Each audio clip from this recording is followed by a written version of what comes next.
Welcome, distance learning students. My name is Gina Simon, and today I will be presenting information to you about students with reading disabilities in the general classroom.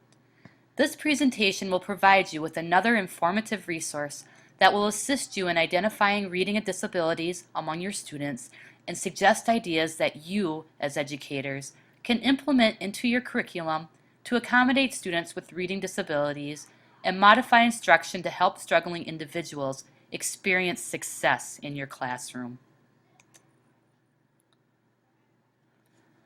Struggling readers are seen in every classroom. Reasons for these problems vary from child to child. Some are due to the student's home environment. Reading requires mental effort and begins to compete with other forms of easier entertainment. How many of you experience this situation at home?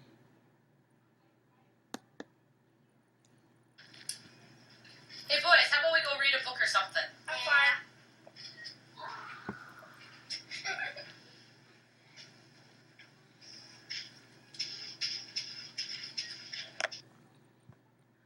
I experience this every single day.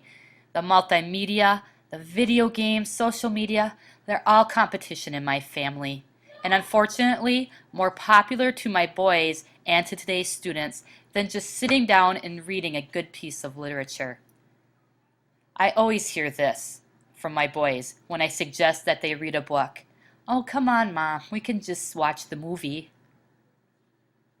Probably, though, the most disappointing of environmental factors is the fact that parents don't emphasize the importance or model reading at home. They have their computers and their iPads and their own other media devices. And when they're not reading a book or a magazine or a newspaper, their children aren't seeing that, and reading importance becomes something that is not important into their lives. Most of these problems can be remedied by providing your students with valuable reading experiences in your classroom and motivating their parents to incorporate reading practices at home. But some students will still struggle, and now is the time we need to start considering that these students may be exhibiting the signs of a possible reading disability. A reading disability is a neurological condition that interferes with a person's ability to store, process, or produce information.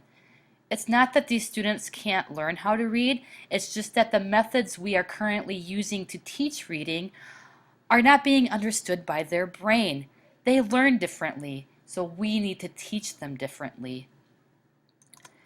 Reading disabilities do not suddenly appear once a child begins formal schooling.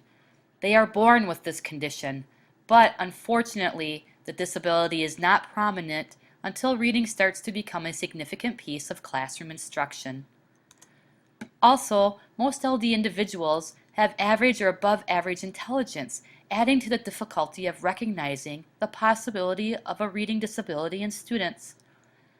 How can little Johnny have a reading problem when he does so well in the other concepts that I am teaching in my classroom? Since the condition is present at birth, an early sign of reading disability is delayed language acquisition in the children. This leads to preschool-aged children having difficulties with rhyming, phonemic awareness, and reading of one-syllable words. These delays can also be just a matter of slow maturity in the children. So that is why it is important that we use information that we receive from our observations, the information that is provided to us by parents and other professionals to encourage students that show signs of a reading disability to be screened as early as kindergarten so that we may properly prepare instruction for these students. In the kindergarten and first grade classrooms, students start to struggle with the concepts of compound words or the fact that even a single syllable word can be further broken down into individual sounds. Students with reading disabilities struggle with letter sound associations or read words that just show no connection to the letter sounds. These students complain about reading difficulty, may withdraw from classroom participation, or try to remove themselves from any reading situation. If left undiagnosed, the older student continues to struggle with acquiring reading skills and the strategies necessary for reading new words. They sound out unfamiliar words and take guesses as to what the word could be and have difficulty with even the small function words. My third grade son, who has a reading disability, currently reads at a beginning second grade level and brings home materials for him to practice his oral fluency. I see these signs in him every time he reads. Instead of using the patterns he has learned to help figure out what words are, he still sounds out unfamiliar words.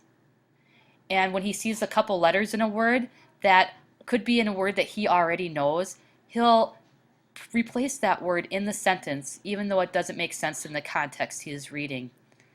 And small words such as my, me, he, she, his, hers, one, once. He is constantly confusing those words and mixing them up and putting them in the sentences even if they don't make sense as well. When asked to read aloud, severe problems arise with fluency, so these students begin to fear oral reading and will avoid any of these opportunities at all costs. The student struggles with test taking, often running out of time before the test is completed, and at home fights with parents over homework and avoids reading for pleasure. Overall, we may see lower self-esteem, but not all students will exhibit the pain that they feel from dealing with the disability. The obvious defined signs mentioned previously are just a start. Educators also need to be aware of particular actions students display in the classroom that do not specifically signify a reading disability. For example, in a crowded classroom, troubled students may try to go unnoticed or to avoid activities that involve active reading. A fast-paced environment may confuse LD students, resulting in questions that educators may think are due to inattention. Transitions and interruptions in class activities lead to frustrated students that act out, and being in the spotlight leads to shame and low self-esteem. Whole group instruction is difficult and results in students not completing lessons due to confusion and misunderstanding, not because of loss of focus. Because of these other observations and the signs that they may be associated with other conditions, many times students with reading disabilities are misdiagnosed and treated for other conditions such as ADHD or dismissed as having a lack of interest. This results in the denial of proper modifications needed for them to succeed in the classroom. Students with reading disabilities have the right to the education they deserve, which includes the services that are provided to meet their needs. These students that were once removed from the main classroom into special needs rooms are now being mainstreamed back into the general student population, and districts expect these students to be taught in their classroom, leaving the responsibility of providing developmentally appropriate materials to us, the general education teacher. This requires you to be understanding of the implications of reading disabilities, to prepare for teaching these students, and to acquire information about which accommodations work best for your students faced with these challenges. Accommodations and modifications are necessary components of effective educational instruction. Most students with reading disabilities will only need minor changes to current instructional practices to be successful in the classroom. But some students will need more direct types of modifications that can be seen in one of the following categories. Accommodations in the setting, where the student will be instructed and assessed. In our presentation, and how we provide the student with their information. And in scheduling, when the student will be instructed and assessed. Creating a classroom with a risk-free environment where students feel safe and mistakes are not cause for disapproval can lead the way to positive educational experiences. Students that struggle with reading begin to fear situations that require reading and will avoid them at all costs. Instructors that approach these students and their disabilities with a positive attitude create students that are more accepting of the challenges and encouraged to participate in activities that will strengthen their weak areas.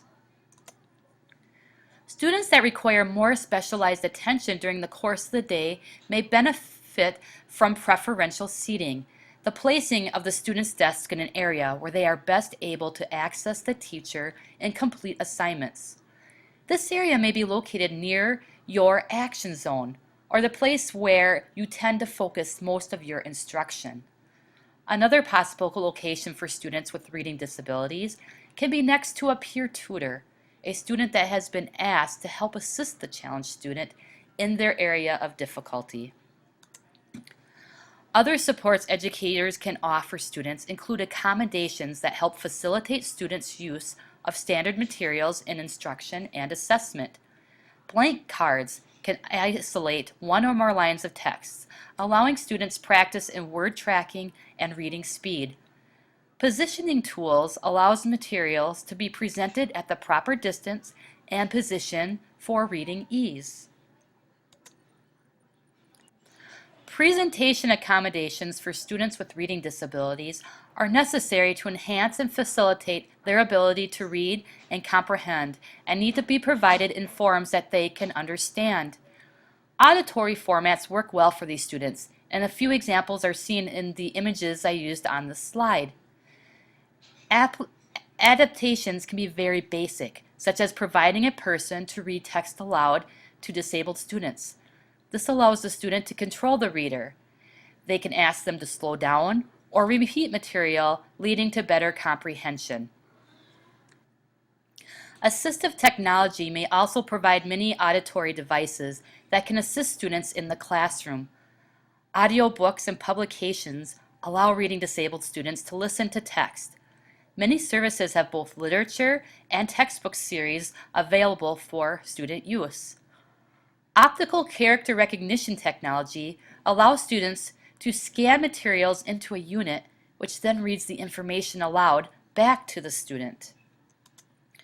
Also, leveled books provide information to students in a less complex format than regular grade level materials. Even repeated reading of literature by the student to a teacher or peer helps those that are struggling with fluency and comprehension. All students experience the pressures of time. For those with reading disabilities, this pressure intensifies as they struggle to read the provided materials and complete assignments designated to the instruction. These students need accommodations in their daily schedule to allow them to complete the required work correctly. Extending time that they are allowed to complete a task or assessment is one way to assist reading disabled students. But unlimited time is not feasible, so the educator must determine how much time is necessary on an individual student basis. In addition to extending time, adjusting schedules to allow instruction to occur at particular times when students are more accessible can benefit both teacher and student. Also, allowing small rest breaks during instruction and assessment can increase student productivity. All students with disabilities are granted the right to appropriate accommodations that allow them to fully participate in the general classroom. Accommodations should be chosen on the foundation of the individual's needs and used consistently for instruction and assessment.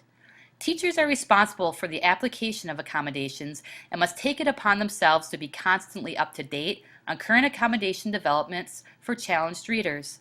Failure to properly incorporate accommodations for children with reading disabilities can lead to a classroom of unmotivated, self-doubting students that will continue to struggle with reading throughout their entire lives.